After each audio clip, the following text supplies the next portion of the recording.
Assalamualaikum warahmatullahi wabarakatuh. Perkenalkan, nama saya Edi Nur Cahyo, Sarjana Hukum Magister Hukum. Saya merupakan salah satu dosen di Fakultas Hukum Universitas Muhammadiyah Buton. Saya mengampu mata kuliah Hukum Agraria. Hukum Agraria merupakan mata kuliah wajib di Fakultas Hukum Universitas Muhammadiyah Buton. Dan kedudukan mata kuliah Hukum Agraria sangat penting di dalam mengembangkan potensi mahasiswa hukum yang nantinya dicetak agar menjadi mahasiswa hukum yang memahami aspek-aspek hukum pertanahan dan hukum yang lain. Baik, dalam kesempatan ini saya akan menjelaskan proses pembelajaran mata kuliah hukum agraria. Sebelum melaksanakan proses pembelajaran, saya terlebih dahulu membuat perangkat-perangkat pengajaran agar target-target pengajaran dapat tercapai. Ada 3 komponen penting, yaitu yang pertama, analisis instruksional. Yang kedua, RPS, atau sering disebut dengan rencana pembelajaran semester. Yang ketiga, yaitu satuan acara pembelajaran. Ketiga komponen ini menjadi satu kesatuan yang saling terkait. Di dalam analisis instruksional, ini berkaitan dengan standar kompetensi yang harus dicapai oleh peserta didik. Standar kompetensi secara umum dalam mata kuliah hukum agraria yaitu mahasiswa dapat menjelaskan aspek-aspek hukum agraria yang berlaku di Indonesia dan bisa menganalisisnya melalui kasus-kasus bidang pertanahan. Ada beberapa komponen kompetensi dasar dan indikatornya. Yang pertama, mahasiswa dapat memahami kedudukan Undang-Undang Pokok Agraria. Indikatornya, mahasiswa dapat memahami fungsi dan tujuan Undang-Undang Pokok Agraria. Mahasiswa dapat memahami sistem hukum pertanahan nasional. Kompetensi dasar berikutnya, mahasiswa dapat memahami hierarki penguasaan hak atas tanah. Indikatornya, mahasiswa mampu memahami tatanan dan pembagian terhadap penguasaan hak atas tanah. Mahasiswa mampu mengklasifikasi hak-hak atas tanah. Kompetensi dasar berikutnya, mahasiswa dapat memahami sejarah perkembangan hukum agraria dari zaman kolonial Belanda hingga saat setelah merdeka dan pasca reformasi. Indikatornya, mahasiswa mampu menjelaskan gambaran garis besar perkembangan hukum agraria di Indonesia. Mahasiswa mampu membandingkan hukum agraria sebelum Undang-Undang Pokok Agraria dan setelah Undang-Undang Pokok Agraria. Kompetensi dasar berikutnya, mahasiswa mampu memahami kedudukan tanah hak ulayat masyarakat hukum adat dalam Undang-Undang Pokok Agraria. Indikatornya, mahasiswa mampu memahami karakteristik dan fungsi tanah hak ulayat masyarakat hukum adat. Mahasiswa mampu menguraikan konsep tanah hak ulayat masyarakat hukum adat. Kompetensi dasar berikutnya, mahasiswa mampu memahami perihal kewajiban terhadap pemegang hak atas tanah sebagaimana diatur dalam Undang-Undang Pertanahan Nasional. Indikatornya, mahasiswa memiliki kesadaran akan kewajiban terhadap kepemilikan atau pemegang hak atas tanah untuk menunaikan kewajiban seperti pendaftaran tanah dan pemeliharaan tanah. Kompetensi dasar berikutnya yaitu mahasiswa mampu memahami bagaimana penyelenggaraan pendaftaran tanah dan kegiatan pendaftaran tanah. Indikatornya, mahasiswa mampu memahami secara utuh prosedur pendaftaran tanah. Mahasiswa dapat membantu masyarakat dalam proses pendaftaran tanah dan memberikan penyuluhan hukum terhadap masyarakat tentang pentingnya pendaftaran tanah. Itu tadi berkaitan dengan analisis instruksional. Selanjutnya berkaitan dengan RPS. Di dalam RPS memuat capaian pembelajaran dan deskripsi mata kuliah hukum agraria. Capaian pembelajaran di dalam RPS yaitu mampu mengkaji implikasi pengembangan atau implikasi ilmu pengetahuan dan teknologi yang memperhatikan dan menerapkan nilai humaniora sesuai dengan keahliannya berdasarkan kaidah, tata cara, dan etika ilmiah dalam rangka menghasilkan solusi, gagasan, desain, atau kritik. mampu melakukan pendampingan terhadap siswa dalam lingkup pembelajaran, mampu mengembangkan diri secara berkelanjutan sebagai pendidik ilmu hukum yang berkarakter Islam dan menyelesaikan tugas dan patut untuk diteladani oleh peserta didik, yaitu mahasiswa. Deskripsi singkat mata kuliah hukum agraria di dalam RPS, yaitu mata kuliah hukum agraria merupakan mata kuliah wajib di Fakultas Hukum Universitas Muhammadiyah Buton, memiliki bobot sistem kredit semester yaitu 3 SKS. Mata kuliah ini sangat penting untuk diberikan kepada mahasiswa yang nantinya akan menjadi sarjana hukum karena mereka akan menjadi profesi seperti hakim, notaris, pengacara, dan lain sebagainya yang dalam kesehariannya tak lepas dari permasalahan pertanahan. Di dalam RPS, pertemuan perkuliahan ada 16 kali pertemuan, 2 diantaranya yaitu mid-test dan ujian akhir semester. Di dalam RPS, ditentukan capaian pembelajaran, kemudian materi pembelajaran, metode, strategi pembelajaran, estimasi waktu, dan assessment. Assessment ini terdiri dari indikator, bentuk, dan bobot. Itu semua dilakukan dalam setiap sesi pertemuan.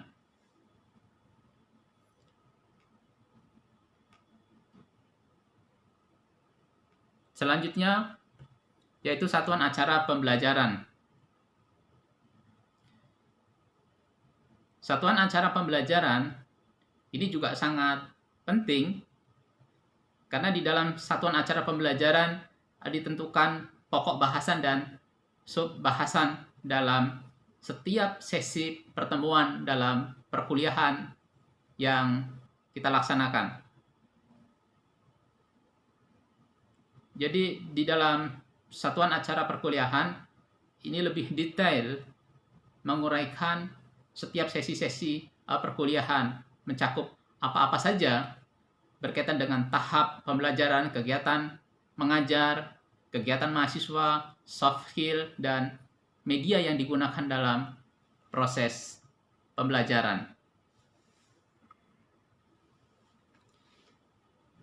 Selanjutnya, metode pembelajaran yang saya gunakan yaitu menggunakan metode interaction, assessment, dan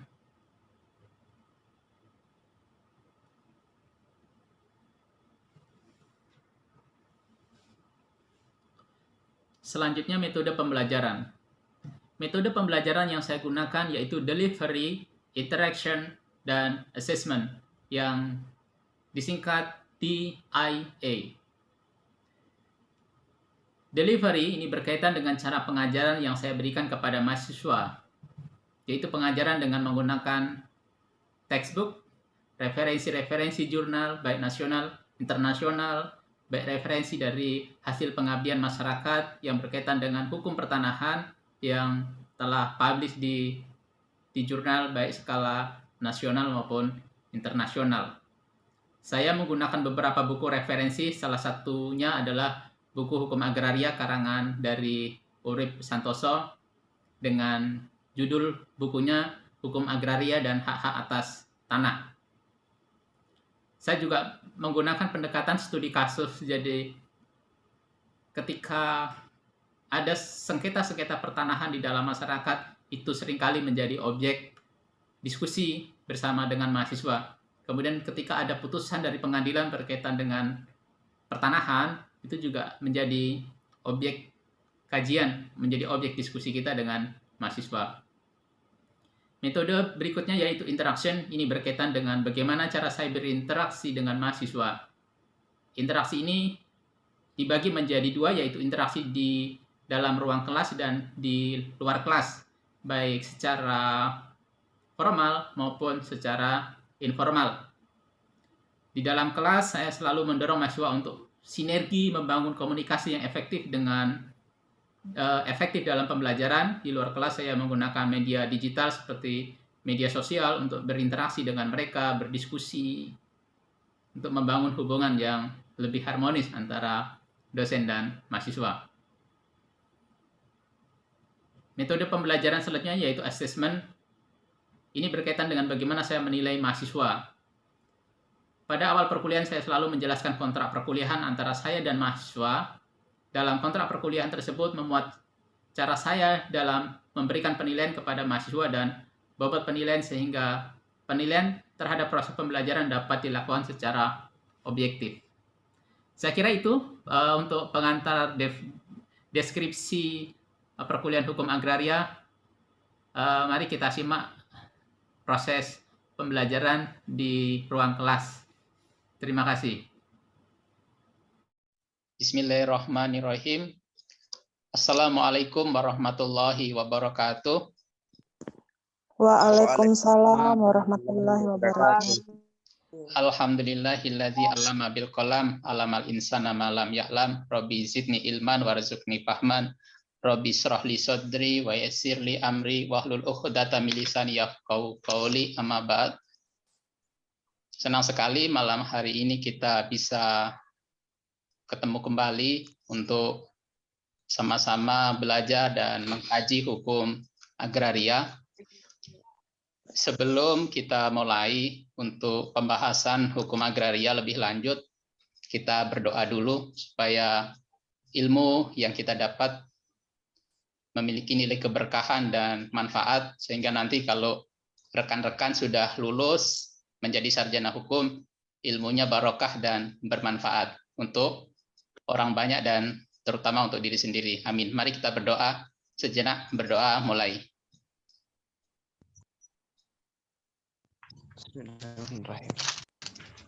Selesai. Baik, ini kajian hukum agraria. Nah, coba Anda lihat di screen, itu pulau Indonesia ya. Indonesia luas. Di mana posisi kita sekarang? Kita ada di Pulau Buton. Nah, kalau kita mengkaji hukum agraria, tentu yang menjadi benak pertanyaan kita, di daerah kita banyak tidak sengketa-sengketa pertanahan? Banyak ya? Banyak tidak? Banyak, Pak, banyak. Banyak ya. Ya banyak, Pak. Untuk membuktikan, itu kita bisa datang langsung ke pengadilan negeri. Nonton sidang di sana banyak sekali sengketa-sengketa pertanahan. Nah, selanjutnya sudah ada hukum pertanahan, itu pun masih banyak konflik, banyak sengketa pertanahan. Apalagi jika tidak ada undang-undang pertanahan, tidak ada hukum agraria, tentu pengaruh dampak buruknya sangat besar. Konflik-konflik pertanahan akan semakin besar dan ini membahayakan kelangsungan hidup manusia. Di sisi lain, hukum agraria itu memiliki fungsi yang luar biasa bagi kehidupan dan kesejahteraan manusia, terutama dalam faktor ekonomi. Karena tanah yang kita tempati, kita tinggali ini, itu memberikan banyak manfaat bagi kehidupan kita. Nah, saat ini kita akan mengkaji hak penguasaan atas tanah. Ada kata kunci hak penguasaan, kemudian ada tanah. Kita ini saat ini hidup di bumi ya, ruang lingkup bumi menurut Undang-Undang Pokok Agraria itu permukaan bumi, tubuh bumi, di bawahnya serta yang berada di bawah air di permukaan bumi sebagai bagian dari bumi juga disebut tanah. Nah, salah satu aspek dari tanah yang diatur yaitu tanah dalam pengertian yuridis. Dalam pengertian yuridis di sini disebut hak penguasaan atas tanah. Selanjutnya, hak atas tanah adalah hak yang memberi kewenangan kepada pemegang haknya untuk menggunakan dan atau mengambil manfaat dari tanah yang dihakinya. Ini pengertian hak atas tanah. Kemudian apa yang sebenarnya menjadi objek hukum tanah? Jadi kalau orang hukum itu kalau melihat tanah yang terngiang adalah dari perspektif hukumnya. Jadi kalau objek hukum tanah adalah hak penguasaan atas tanah. Lalu apa yang dimaksud dengan hak penguasaan tanah? Hak penguasaan tanah adalah hak yang berisi serangkaian wewenang, kewajiban, dan atau larangan bagi pemegang hak-haknya untuk berbuat sesuatu mengenai tanah yang dihaki. Ada kata kunci, hak, penguasaan, kemudian tanah. Pengertian penguasaan ini dapat dipakai dalam arti fisik juga dalam arti yuridis, juga beraspek privat dan beraspek publik. Jadi kalau kita memiliki sebidang tanah atau orang lain memiliki sebidang tanah, orang tersebut itu menguasai tanah tersebut. Menguasainya bagaimana? Penguasaan terhadap tanah tersebut. Apakah penguasaan dalam arti fisik atau penguasaan dalam arti yuridis? Contohnya seperti apa? Penguasaan dalam arti fisik dan penguasaan dalam arti yuridis. Contohnya seperti ini. Saya memiliki sebidang tanah, 1 hektar tanah. Tanah ini saya sewakan kepada Anda memberikan sejumlah uang kepada saya, tanah ini Anda gunakan, Anda olah untuk pertanian misalkan. Anda disebut menguasai tanah tersebut secara fisik, tetapi saya menguasai tanah tersebut secara yuridis, karena saya memiliki sertifikat tanah tersebut. Jadi penguasaan terhadap tanah dalam arti fisik dan yuridis ini bisa dipahami ya. Selanjutnya hak penguasaan atas tanah. Hak penguasaan atas tanah itu berisi serangkaian wewenang, kewajiban dan atau larangan bagi pemegang haknya untuk berbuat sesuatu mengenai tanah yang dihaki. Nah, ini yang terpenting. Ada hierarki. Hierarki hak penguasaan atas tanah. Apa saja hierarki? Hierarki hak penguasaan atas tanah ini. Yang pertama, hak bangsa Indonesia atas tanah. Yang kedua, hak menguasai negara atas tanah. Yang ketiga, hak ulayat masyarakat hukum adat. Yang keempat, hak perseorangan atas tanah, yaitu meliputi hak-hak atas tanah, wakaf tanah hak milik, hak tanggungan, hak milik atas satuan rumah susun. Hierarki atau sistem hak penguasaan atas tanah ini harus dipahami dengan betul ya. Karena ini adalah pondasi. Karena pondasi untuk memahami hak penguasaan atas tanah. Kalau kita tadi melihat peta Indonesia, hak penguasaan atas tanah seluruh Indonesia itu adalah hak bangsa Indonesia atas tanah. Tanah yang kita miliki 1 hektar 2 hektar yang bersertifikat itu adalah hak perseorangan atas tanah, seperti tanah hak milik ya. Kemudian ada tanah yang dikuasai oleh masyarakat hukum adat. Nah, ini adalah hak ulayat masyarakat hukum adat. Negara juga menguasai, nanti kita kaji bagaimana hak menguasai negara atas tanah. Apakah memiliki, apakah menguasai. Itu nanti akan kita diskusikan.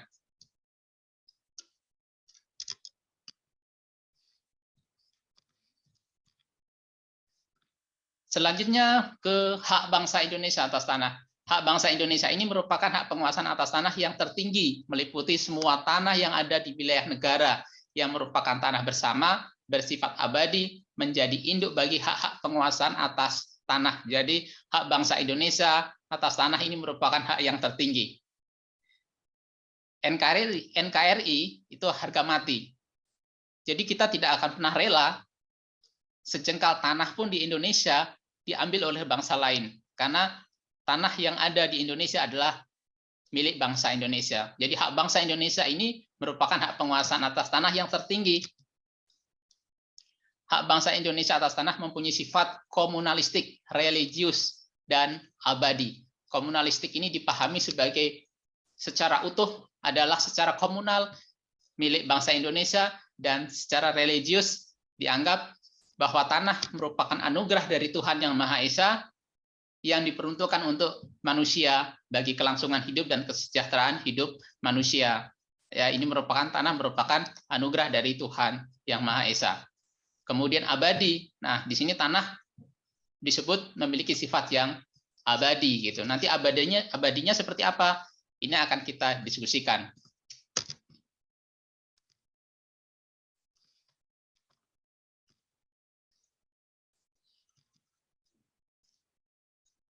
Sampai di sini ada yang mau didiskusikan, ada yang mau bertanya?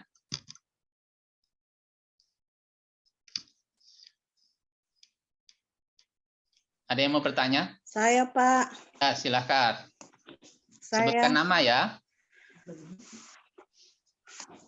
Assalamualaikum, Pak. Waalaikumsalam Perkenalkan, warahmatullahi nama saya wabarakatuh. Syara Merdekawati, Pak. Ya. Kelas C, semester 5, Pak. Ya, silakan. Ingin menanyakan apa sanksi yang didapat oleh pelaku apabila menggandakan sertifikat tanah, Pak? Iya, baik. Itu pertanyaannya baik sekali. Itu nanti masuknya ranah pidana ya. Ranah pidana dalam hukum agraria itu nanti akan kita bahas di bab berikutnya. Jadi kita fokus di hak penguasaan atas tanah dulu. Ya. Bisa diterima? Iya, Pak, siap. Nah, jadi nanti akan kita bahas secara tersendiri untuk aspek pidana dari pelanggaran-pelanggaran atau pelanggaran di bidang pertanahan. Ada yang lain? Izin Pak, Ya, silakan. saya mau bertanya terkait penguasaan tanah bagi masyarakat adat. Apakah memang penguasaan atas tanah oleh masyarakat adat dapat dikuasai oleh pihak-pihak tertentu dengan menggunakan asas legalitas yang kemudian dimiliki dari pemerintahan. Contoh kasus yang terjadi hari ini ada di Provinsi Maluku Selatan, kalau saya tidak salah di bagian Tual, Pak. Itu sekarang terjadi seperti itu, bahwa tanah mereka, masyarakat di setempat, mereka menuntut haknya mereka sebagai masyarakat adat kepada sebuah perusahaan yang memiliki hak guna usaha terkait atas tanah itu. Tentu hak guna usaha itu kan didapatkan izinnya dari pemerintah, begitu Pak. Apakah ini tidak terjadi problem, ataukah memang kalau ada problem sebenarnya masalahnya di situ apa, begitu Pak? Terkait hak penguasaan atas tanah tersebut. Ini kan dua ranah penguasaan. Ada yang klaim bahwa karena dia merasa sebagai masyarakat adat punya hak untuk menguasai tanah itu, dan memang ini bukan cuma perorangan, tapi masyarakat, kelompok masyarakat yang ada di situ. Namun yang dilawan ini adalah yang memiliki hak guna usaha. Yang contoh sekarang itu terjadi di Maluku Selatan. Kalau saya tidak salah nama tempatnya itu Tual, Pak. Bisa dijelaskan, Pak? Baik. Terima kasih, Pak. Assalamualaikum warahmatullahi wabarakatuh. Baik, terima kasih. Bagus sekali pertanyaannya. Itu tadi salah satu contoh kasus terjadi sengketa ya. Kalau kita memahami hierarki dari hak penguasaan atas tanah, kita bisa mengetahui pihak-pihak mana yang sering bersengketa dalam hal pertanahan. Bisa masyarakat hukum adat dengan masyarakat sipil yang bersengketa berkaitan dengan hak penguasaan atas tanah tersebut. Bisa juga masyarakat hukum adat dengan perusahaan-perusahaan. Nah, penyelesaiannya, jadi kalau dalam regulasi itu sebetulnya sudah diatur, sudah memiliki masing-masing sudah untuk tanah hak ulayat itu sudah memiliki perlindungan hukum. Jadi sebetulnya tanah ulayat itu dilindungi oleh hukum, hanya terkadang tanah ulayat yang ada itu belum terdaftar ya, belum didaftarkan. Jadi mestinya harus didaftarkan, dan ketika terjadi konflik, terjadi sengketa pertanahan berkaitan tanah ulayat, itu harus diselesaikan. Di mana penyelesaiannya? Tentu di pengadilan.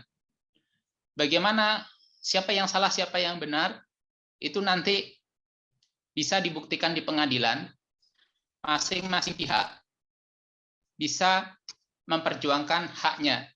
Jadi masyarakat hukum adat itu bisa memperjuangkan haknya untuk mendapatkan kembali tanah yang dia haki. Itu ya.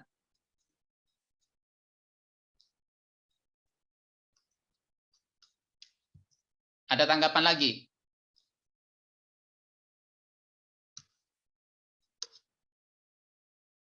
Ini hak ulayat masyarakat hukum adat.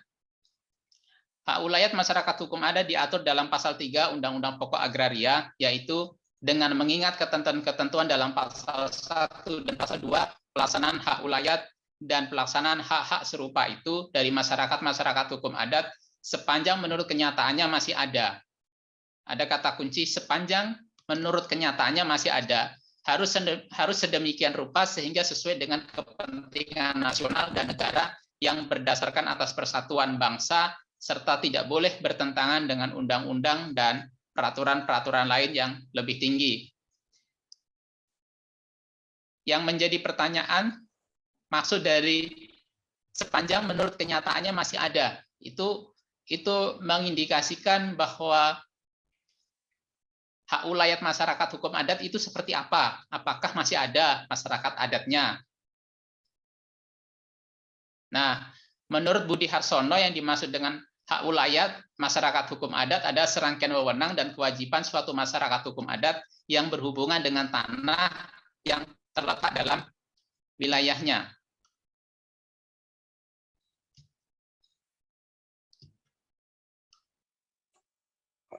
Nah, ini 3 unsur hak ulayat ya. Sebentar, 3 unsur hak ulayat. Menurut Budi Harsono, hak ulayat masyarakat hukum adat dinyatakan masih ada.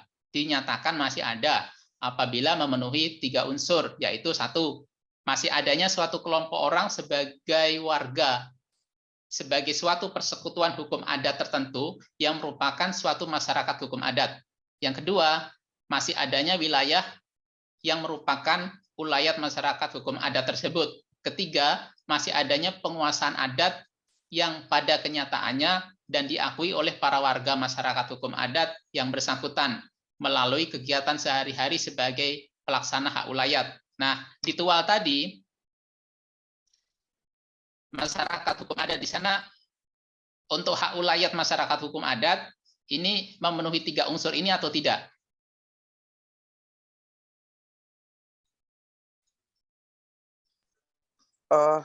Sesuai berita yang saya dapat itu Pak, karena ini kan merupakan sesuatu yang viral juga kemarin, karena ini juga di-share dari teman-teman Ambon juga, bahwa memang masyarakat ini itu dianggap memang masyarakat adat itu Pak yang memiliki lokasi itu. Hanya memang mungkin kendala kita hari ini, wilayah-wilayah yang kemudian dianggap sebagai hak wilayah masyarakat adat itu tidak memiliki semacam sertifikat ataupun apa, mungkin begitu Pak. Jadi memang secara legalitas untuk secara yuridis mereka tidak memiliki hak penguasaan itu barangkali Pak. Iya, jadi ataukah begini. memang tidak perlu masyarakat adat itu yang memiliki hak atas penguasaan tanah itu Pak? Apakah perlu harus memiliki penguasaan secara yuridis? Walaupun secara fisik mereka sudah miliki, begitu Pak. Mohon dijelaskan Pak. Ya, jadi begini. Masyarakat hukum adat yang berkaitan dengan tanah hak ulayat itu harus mendapatkan perlindungan hukum, harus ya, karena undang-undang baik konstitusi maupun undang-undang itu memberikan perlindungan kepada masyarakat hukum adat yang berkaitan dengan hak ulayat. Nah, perlindungan hukum ini dalam 2 bentuk, yaitu perlindungan hukum preventif dan perlindungan hukum represif. Nah, perlindungan hukum preventif itu dilakukan kalau masyarakat hukum adat memiliki tanah ulayat, itu segera didaftarkan untuk mencegah terjadinya sengketa pertanahan, khususnya tanah ulayat. Karena karena perjalanan kehidupan ke depan ini, untuk saat ini mungkin masyarakat hukum adat bersengketa dengan perusahaan. Di suatu saat mungkin bisa juga bersengketa dengan orang perseorangan. ini mungkin juga terjadi gitu. Jadi perlindungan hukum preventif bagi masyarakat hukum adat yaitu perlu pendaftaran tanah ulayat. Kemudian untuk represifnya, kalau sudah terjadi penyerobotan oleh pihak-pihak tertentu, maka harus ada upaya perjuangan untuk mengambil haknya kembali gitu. Lewat mana? Ya banyak sekarang media ya. Banyak komunitas-komunitas masyarakat hukum adat yang berperan aktif berjuang untuk melindungi hak-hak masyarakat hukum adat. Bahkan banyak juga pengacara-pengacara yang spesialisnya memang memperjuangkan hak-hak adat. Itu harus diperjuangkan. Solusinya saya kira itu ya. Bisa dipahami ya.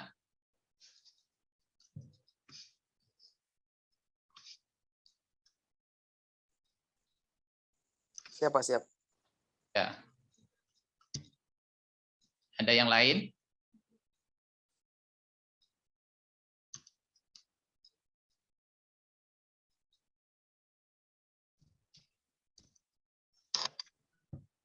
Mungkin kita lanjut dulu materinya. Baik. Sekarang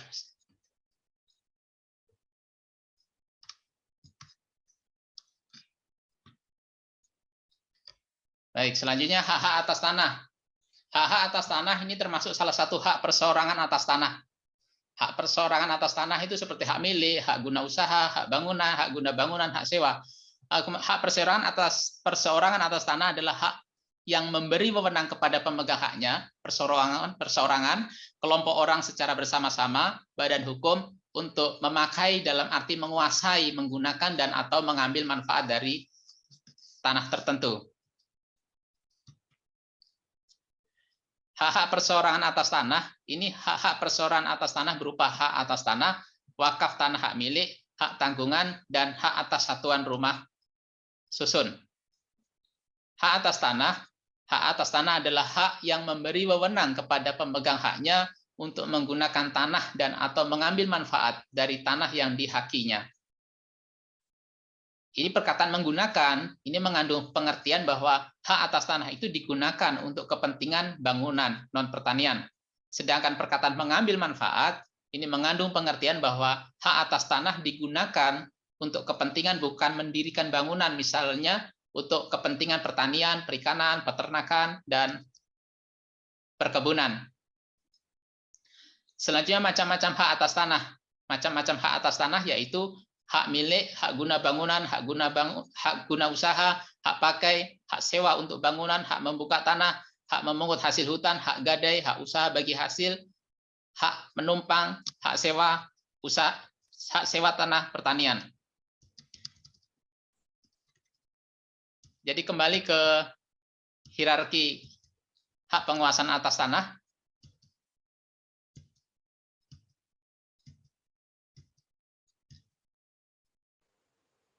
Ya, kita kembali ke sini ya. Hierarki hak penguasaan atas tanah. Jadi ini yang diatur dalam Undang-Undang Pokok Agraria, hak penguasaan atas tanah. Karena kalau kita berbicara hukum pertanahan, maka yang ada di perspektif kita adalah hak penguasaan atas tanah. Ketika kita melihat sebidang tanah, kita akan bertanya, hak penguasaannya ada pada siapa? Apakah masyarakat hukum adat? Apakah hak ulayat masyarakat hukum adat, atau hak perseorangan, atau hak milik? Seperti itu. Ini hierarkinya ya. Saya kira sampai di sini dulu untuk materinya.